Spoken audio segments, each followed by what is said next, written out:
ciclismo per me è vita perché mi ha dato la libertà, quello che non potevo fare nel mio paese, qua posso fare. Lei è una delle 18 cicliste afghane salvate all'indomani della presa di potere da parte dei talebani dall'associazione Road to Equality di Alessandra Cappellotto, ex campionessa di Sarcedo, prima donna italiana a vincere il titolo mondiale su strada. La storia di queste ragazze inizia proprio l'8 marzo di 2 anni fa, quando stanno partecipando ad una gara ciclistica a Kabul, organizzata dalla Cappellotto con la federazione afghana.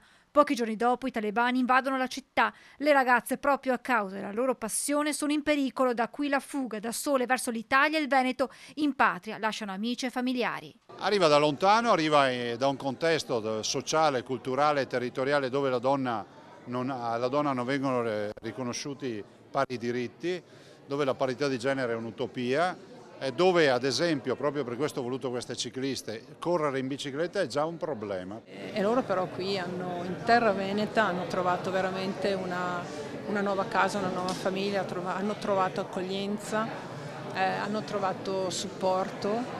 Ho raccontato loro dei veneti, che grandi lavoratori siano e come non si arrendano mai di fronte alle difficoltà, racconta l'ex campionessa.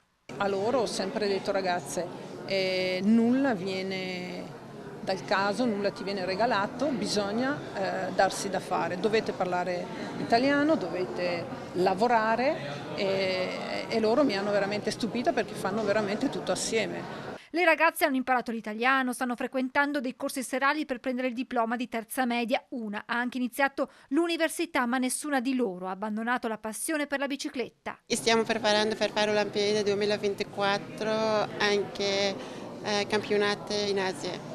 Il presidente Zai ha scelto questa associazione e la storia delle giovani cicliste afghane per celebrare la giornata internazionale della donna. Queste ragazze che hanno vissuto momenti terribili, sono riuscite a scappare dall'Afghanistan, sono arrivate qui e hanno un progetto di vita qui, siano il modo migliore per celebrare la festa della donna, ma mi lasci dire anche quello che è la parità di genere, quello che è l'emancipazione femminile, che ancora tutt'oggi non è raggiunta.